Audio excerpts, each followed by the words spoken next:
याद है आपको भारतीय जनता पार्टी सांसद सनी देओल की फिल्म आई थी गदर 2। उस फिल्म ने छप्पर फाड़ कमाई की थी, मगर उससे भी बड़ी बात, संसद में भारतीय सांसदों के लिए गदर 2 की खास तौर से स्क्रीनिंग हुई थी। इसका अर्थ क्या हुआ कि गदर 2 को संसद के अंदर दिखाया गया था हमारे माननीय सांसदों को। अब सवाल यह किया जा रहा है, क्या बीजेपी में हिम्मत है शाहरुख खान की फिल्म जवान को भारतीय संसद में दिखाने की? क्योंकि जवान तो भ्रष्टाचार के खिलाफ लड़ाई की बात करती है। जवान तो यह भी कहती है कि भाई अपना वोट दें तो सोच समझ कर दें। जवान तो हमारे देश के सैनिकों के शौर्य की भी बात करती है। जवान तो हमारे देश के जो स्वास्थ्य के ढांचे में खामियां हैं उसकी भी बात करती है। तो जवान उन मुद्दों की बात करती है जिसको लेकर हमारे सांसद संसद के अंदर जद्दोजहद करते हैं, जिसको लेकर हमारे सांसद संसद के अंदर कानून बनाते हैं, स्वास्थ्य को लेकर, भ्रष्टाचार को लेकर, सैनिकों को लेकर। तो बड़ा सवाल यह कि क्या जवान भी संसद में दिखाई जाएगी? कांग्रेस ये सवाल कर रही है दोस्तों। जयराम रमेश ने यह सवाल किया है आपके स्क्रीन पर। गदर 2 was shown in the new parliament building a few days back. Will the Modi सरकार have the courage to screen जवान as well? नए संसद भवन में कुछ दिन पहले गदर 2 दिखाई गई थी। क्या मोदी सरकार में जवान की भी स्क्रीनिंग कराने की हिम्मत है? कांग्रेस हिम्मत शब्द का इस्तेमाल क्यों कर रही है मैं आपको बताता हूं। क्योंकि जवान एक आम फिल्म नहीं है। जवान सिर्फ वो फिल्म नहीं है जिसने 4 दिन में 500 करोड़ रुपए की कमाई की है। नहीं साहब, मुद्दा सिर्फ जवान की कमाई का नहीं है। जवान एक ऐसी फिल्म है जो एक कमर्शियल एंटरटेनर होने के साथ साथ एक व्यावसायिक फिल्म होने के साथ साथ सामाजिक संदेश भी देती है।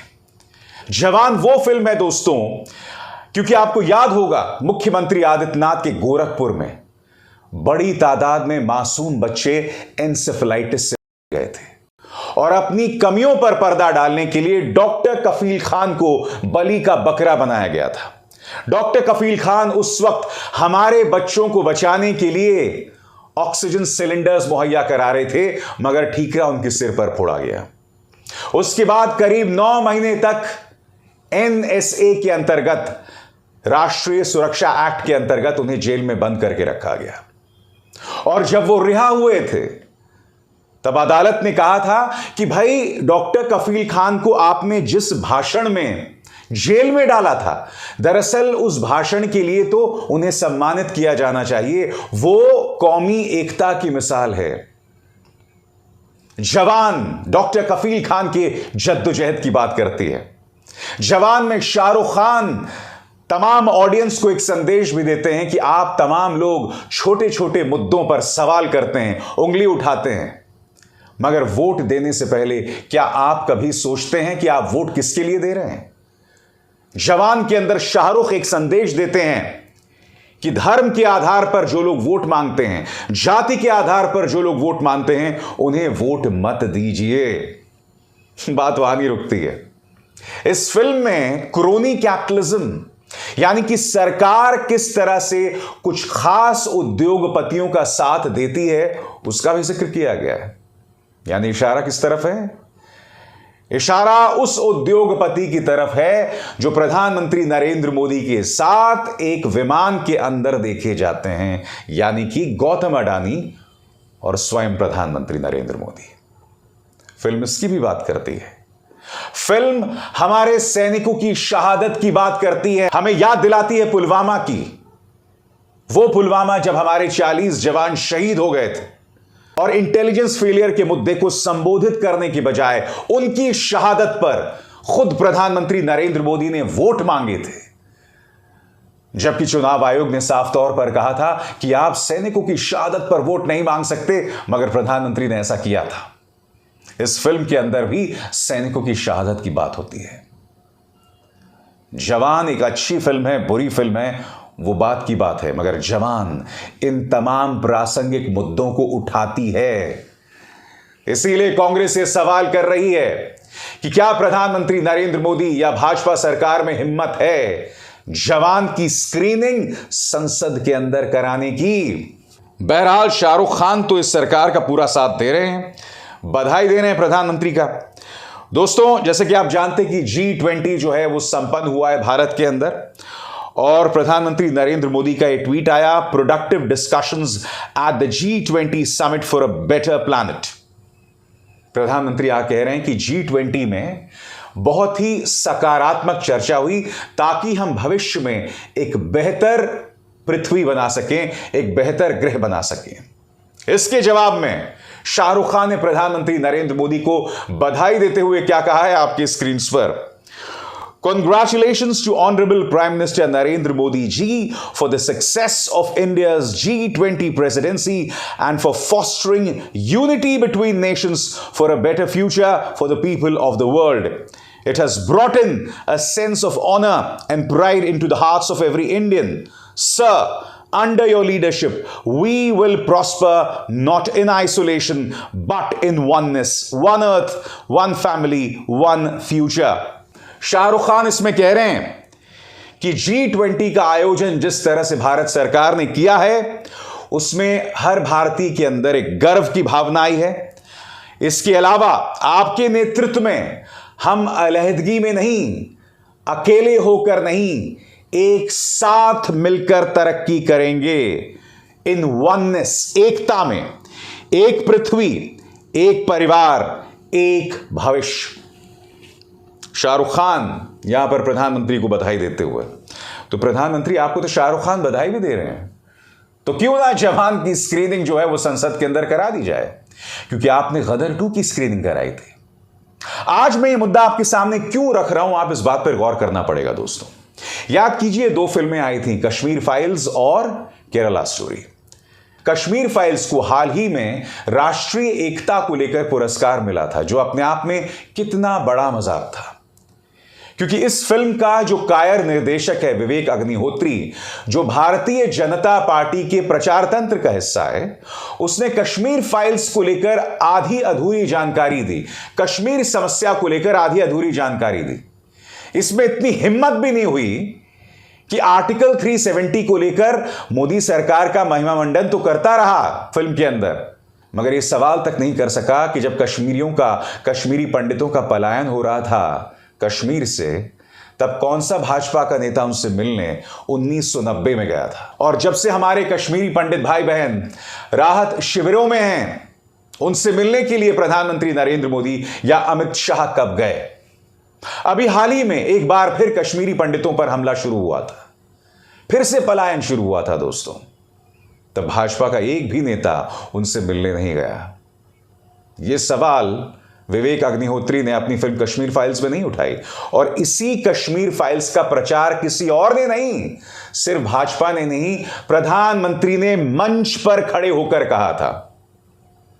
और फिर एक और झूठी फिल्म जिसका नाम केरला स्टोरी थी, जिसने पहले एक झूठ पेश किया कि 32,000 लड़कियों को आईएसआईएस ने किडनैप कर लिया है और वो लोग आतंकवादी संगठन आईएसआईएस में शामिल हो गई हैं। सरासर झूठ। द केरला स्टोरी के प्रोड्यूसर्स को अदालत में जाकर माफी मांगनी पड़ी। 32,000 से आंकड़ा 3 हो गया, और मैंने हर बार कहा है 3 भी कम नहीं है, नहीं होना चाहिए, मगर देश की जनता को झूठ परोसा गया, आधी अधूरी जानकारी दी गई कि ऐसा कुछ हुआ है। उसको भी भाजपा ने जबरदस्त प्रमोट किया था, लगातार प्रमोट किया था। मैं नहीं भूला हूं, जो व्यक्ति कश्मीर फाइल्स नहीं देखता था उसे भाजपा के नेता देशद्रोही बताते थे। अरविंद केजरीवाल ने सिर्फ इतना कह दिया था कि भाई तमाम जो भाजपा के नेता हैं कश्मीर फाइल्स का पोस्टर लगा रहे हैं, फिल्म को यूट्यूब पर उतार दो, सब लोग देख पाएंगे। सिर्फ इतना कहा था अरविंद केजरीवाल ने। आपको याद होगा अरविंद केजरीवाल को भाजपा के नेताओं ने कश्मीर पंडित विरोधी बताया था। इसलिए सवाल किया जा रहा है, जब आप इस तरह से लोगों को बांटने वाली फिल्म को प्रमोट करते हैं, और मैं एक बात स्पष्ट कर दूं, जब मैं कश्मीर फाइल्स को लोगों को बांटने वाली बात कह रहा हूं, तो मैं कश्मीरी पंडितों के दर्द को कम नहीं आंक रहा हूं। मेरे ऐसे ढेरों कार्यक्रम हैं जिसमें मैंने उनकी आवाज में अपनी आवाज मिलाई है। कश्मीर फाइल्स उस पूरी समस्या की आधी अधूरी जानकारी पेश करता है, सच के साथ खिलवाड़ करता है, और मैं इसको लेकर पहले शो कर चुका हूं। तो बड़ा सवाल ये, जब भाजपा कश्मीर फाइल्स को प्रमोट कर सकती है, केरला स्टोरी को प्रमोट कर सकती है, पृथ्वीराज चौहान, सम्राट पृथ्वीराज चौहान भूल गए आप? उसकी स्क्रीनिंग में भाजपा के नेता गए थे, अमित शाह गए थे, मुख्यमंत्री आदित्यनाथ गए थे, भूल गए आप? क्यों? क्योंकि अक्षय कुमार वो अभिनेता हैं जो प्रधानमंत्री से इंटरव्यू करते हुए पूछते हैं कि आप आम काट कर खाते हैं या चूस कर खाते हैं। तो जब आप इन फिल्मों को प्रमोट कर सकते हैं तो हिम्मत दिखाइए। जवान ने 4 दिन में 500 करोड़ कमा लिए हैं, उसकी भी स्क्रीनिंग करवाइए संसद में। नहीं करवाएंगे आप, क्योंकि जवान कहीं ना कहीं भारतीय जनता पार्टी सरकार को आईना दिखाती है, जो होना भी चाहिए। क्योंकि फिल्में जो हैं वो नफरत और जहर फैलाने का जरिया नहीं बन सकती, वो समाज को इंस्पायर करने का जरिया बननी चाहिए, समाज में एक अच्छा संदेश देने का जरिया बननी चाहिए, हमारे मनोरंजन का जरिया बनना चाहिए। जवान कम से कम जो 4 दिन में उसने कमाई की है, उसके जरिए वो संदेश जरूर दे रही है, मनोरंजन का, भ्रष्टाचार के खिलाफ, हमारे सैनिकों को लेकर, हमारे स्वास्थ्य ढांचे को लेकर और वोट को लेकर। और बात वहां नहीं रुकती दोस्तों, ईवीएम को लेकर भी, वोटिंग मशीन को लेकर भी जवान संदेश देती है। मैं आपके सामने स्पॉइलर नहीं रखूंगा, क्योंकि 4 ही दिन गुजरे हैं, आप में से कई लोगों ने जवान नहीं देखी होगी, इसलिए आप वो फिल्म देखने जाएं और पता करें कि इन तमाम मुद्दों पर दरअसल फिल्म क्या संदेश देती है और क्या मोदी सरकार में हिम्मत है संसद में जवान की स्क्रीनिंग करवाने के लिए। मित्रों, तो बताइए मित्रों, ये स्क्रीनिंग होनी चाहिए या नहीं होनी चाहिए? बीजेपी को हिम्मत दिखानी चाहिए या नहीं दिखानी चाहिए? हिम्मत नहीं दिखाएंगे ये लोग। अभिसार शर्मा को दीजिए इजाजत, नमस्कार। स्वतंत्र और आजाद पत्रकारिता का समर्थन कीजिए, सच में मेरा साथी बनिए। बहुत आसान है दोस्तों, इस ज्वाइन बटन को दबाइए और आपके सामने आएंगे ये 3 विकल्प, इनमें से एक चुनिए और सच के इस सफर में मेरा साथी बनिए।